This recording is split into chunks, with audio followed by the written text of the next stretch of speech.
ہم سب کو اپنی نیتوں کو درست کر لینا چاہیے، کیونکہ نیت ایک ایسا پارس ہے کہ آدمی کو کمال تک بھی پہنچاتا ہے اور پستی اور ذلتی کی طرف بھی پہنچاتا ہے۔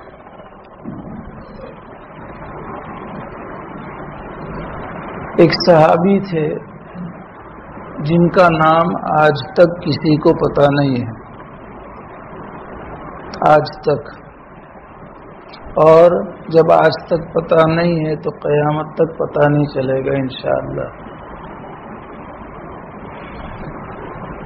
ام قیس رضی اللہ تعالی عنہ ایک انصاری خاتون تھی۔ ایک صحابی نے ان کے ساتھ نکاح کا پیغام بھیجا، رشتہ، تو انہوں نے کہلا بھیجا کہ تم مکہ معظمہ سے مدینہ منورہ ہجرت کر کے آؤ اور یہاں رہو تو میں تمہارے ساتھ شادی کرتی ہوں۔ اس لیے انہوں نے ہجرت کی۔ ان کا لقب ہو گیا مہاجر ام قیس، لیکن نام کیا نہیں معلوم۔ آپ علیہ الصلوۃ والسلام کو جب پتہ چلا کہ انہوں نے اس غرض سے ہجرت کی ہے، نکاح کے لیے اور عورت کے لیے ہجرت کی ہے، جبکہ اس وقت ہجرت بہت بڑا عمل تھا اور شروع اسلام میں ہجرت فرض تھی۔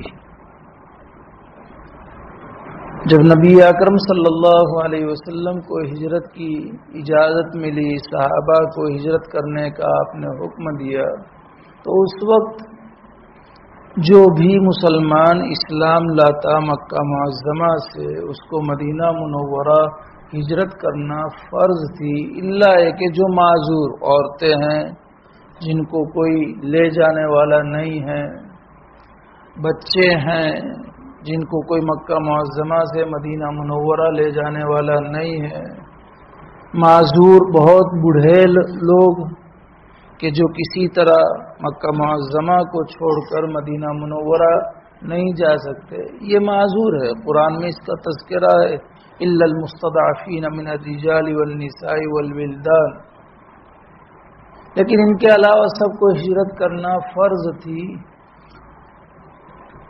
تو اللہ کے لیے انہوں نے ہجرت نہیں کی، انہوں نے ایک عورت کے ساتھ شادی کرنے کے لیے ہجرت کی۔ اتنا بڑا عمل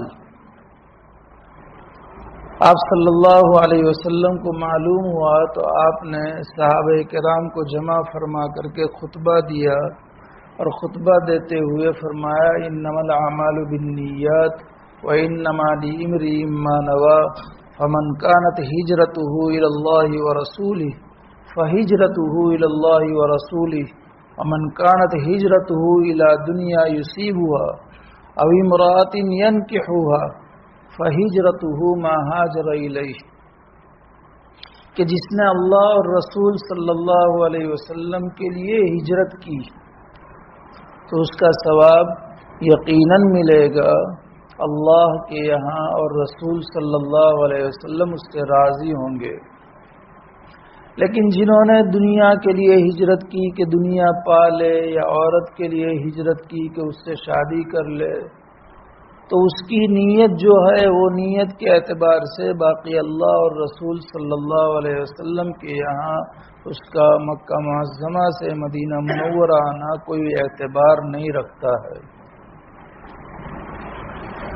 تو اتنا بڑا عمل کیا، مکہ معظمہ جیسا بہت محترم مقام، بہت محترم جگہ کہ جہاں ایک نیکی کا 1,00,000 ثواب، چھوڑ کر کے مدینہ منورہ آئے جہاں ثواب کم، لیکن نیت اچھی نہیں تھی تو اتنا بڑا عمل بھی ان کا معتبر نہیں ہوا۔ اور نیت اچھی ہونے کی وجہ سے معمولی عمل، بخاری شریف میں دو روایتیں ہیں. ایک وہ عورت جس کا زندگی بھر معاملہ بدکاری کا تھا، فاحشہ عورت، لیکن ایک پیاسے کتے کو دیکھا، اس کو ترس آیا اور اس نے کنویں میں اپنا موزہ، اس زمانے میں چمڑے کے موزے پہننے کا عام رواج تھا، تو اپنے دوپٹے کو باندھ کر کے چمڑا کا موزہ کنویں میں ڈالا، پانی نکالا اور اس کتے کو پلایا، رحم کی نیت سے کہ ایک جانور ہے، جاندار ہے. اللہ تعالیٰ نے اس کو بخش دیا. اچھی نیت تھی، معمولی عمل تھا. ایک صاحب راستے سے گزر رہے تھے، ایک کانٹے دار درخت کی ایک ڈالی لٹکی ہوئی تھی جس سے راستہ گزرنے والوں کو تکلیف ہوتی تھی. اس نے اس کانٹے دار ڈالی کو کاٹ کر کے کنارے کیا تاکہ راستے سے گزرنے والوں کو تکلیف نہ ہو. اللہ نے اس کے اوپر اس کو بخش دیا.